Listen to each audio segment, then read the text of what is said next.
I just walked away and I, went back to the cell and, I was kind of thinking to myself, back in the day, I'd have slapped the shit out of him. But, and then I was kind of like, I don't even want to think like this. I don't even want to, how many times have I disrespected God? How many times have I talked over top of him or offended him?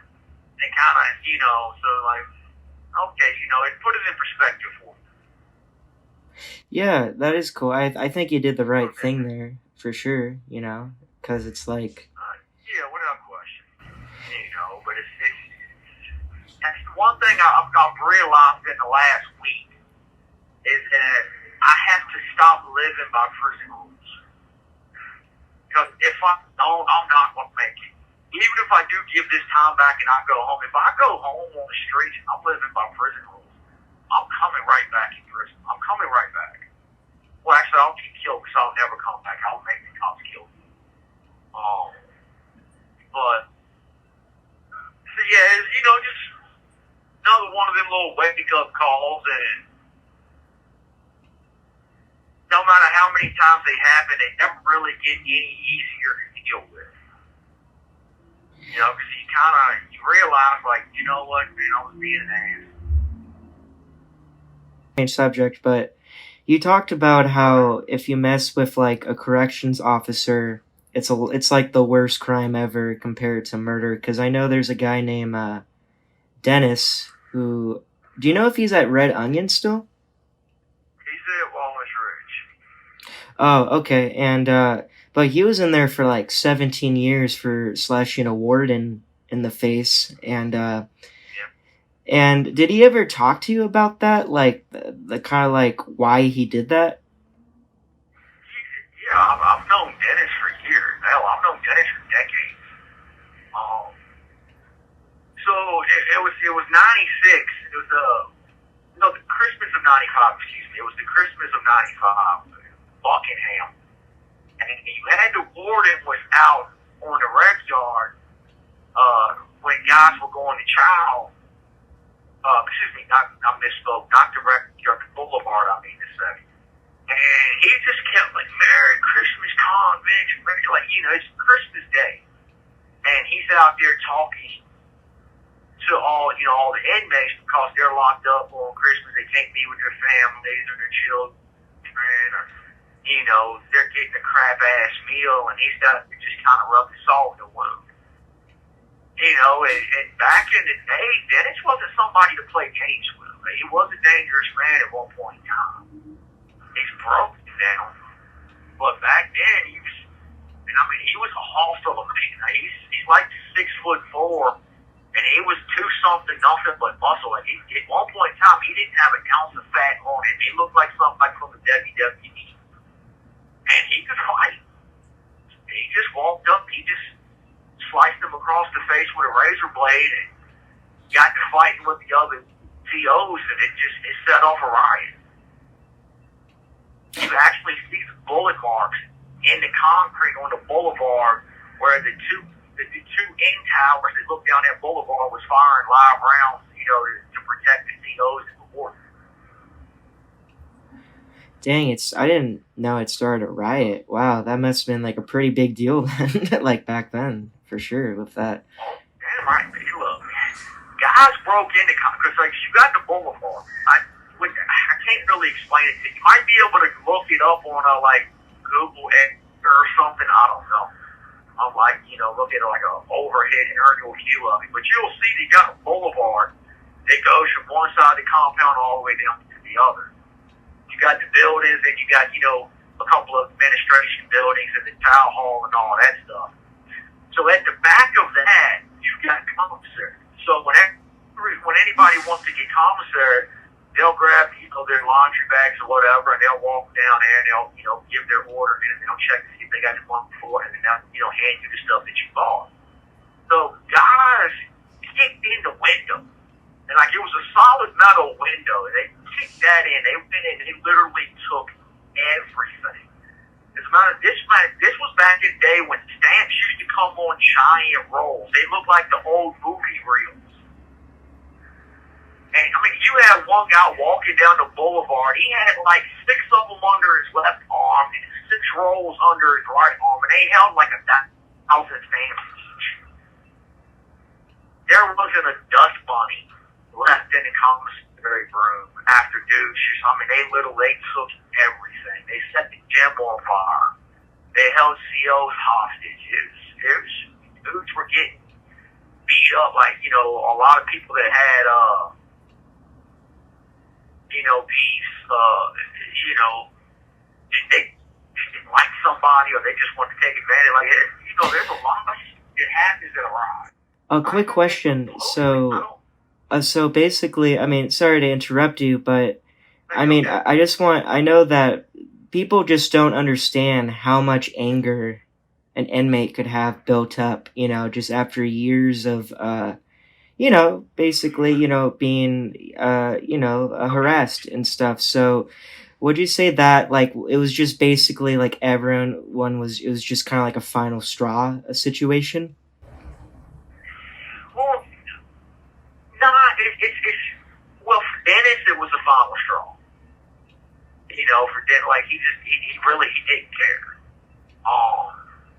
You know, for everybody else, it was just, you're like, you know, man, it is what it is. Let's just do this. You know, stuff like that has a way of feeding on itself. You know, for example, you have people on the street, like, you know, people such as yourself. Let's say you decide to go to a protest. You know, all it takes is one angry individual. And you can set that one angry individual can set something off, and it's, you know, nature abhors a vacuum. I'm sure you've heard that before.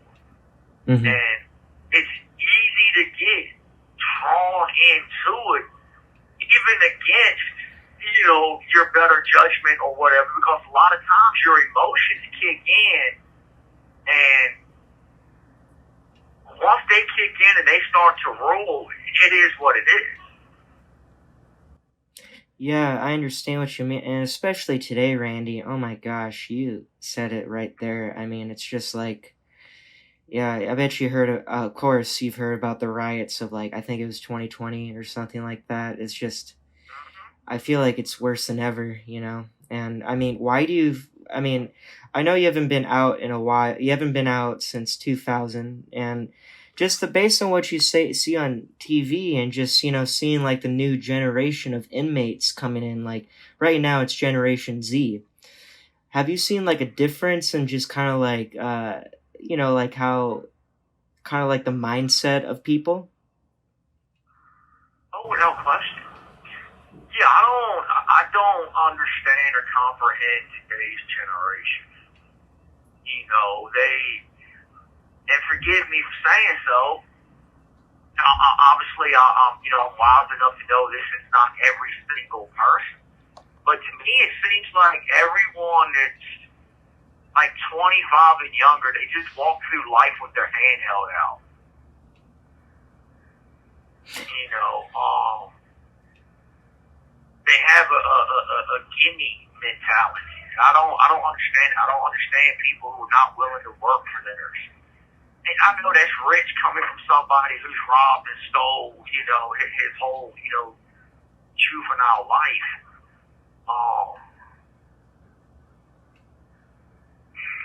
But at the same time, like, even though I was doing it, I was still out there working. I don't really relate with young people that much. Like, I relate with kids. I just don't really, like, there's a dude in here named Red, young boy, 25 years old. He's a big boy. He's arrogant. He's entitled.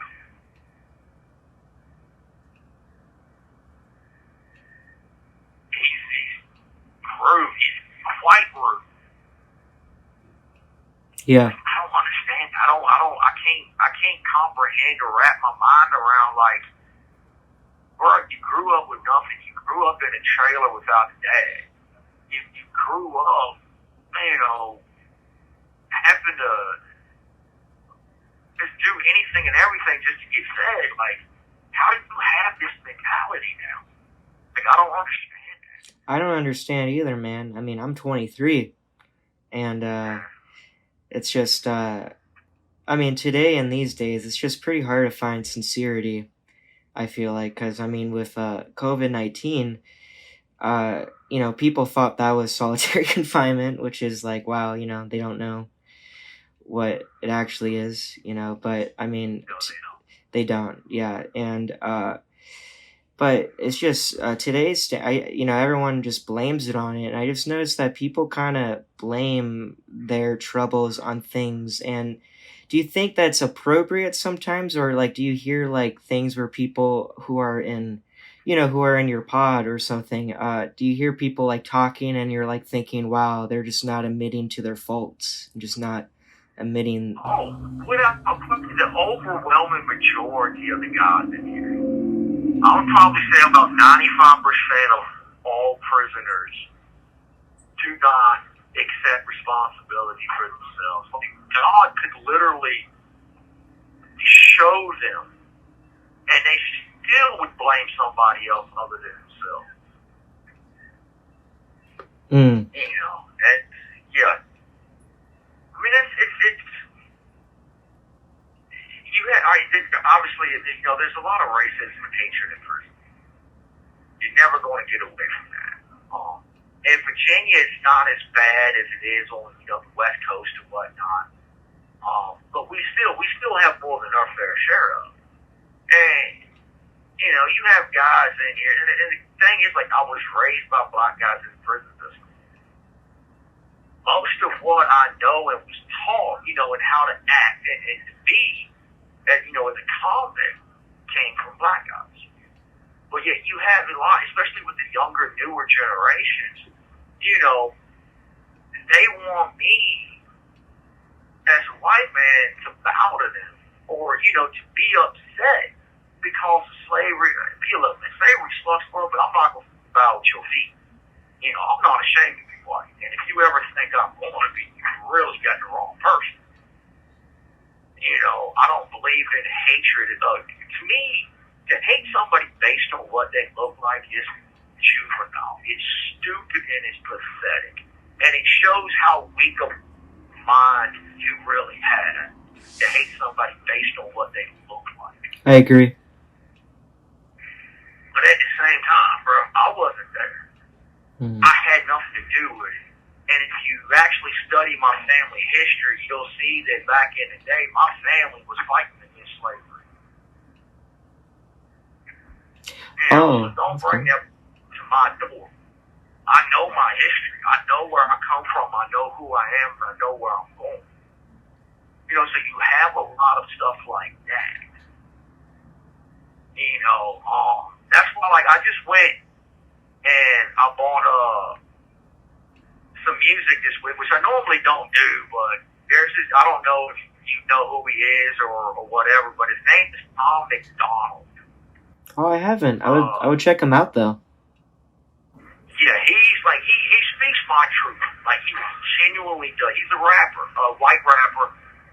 Like, normally I don't listen to rap. Like, I prefer outlaw country, little rock and whatnot. But like, if you actually listen to his lyrics, I mean, he really speaks my truth.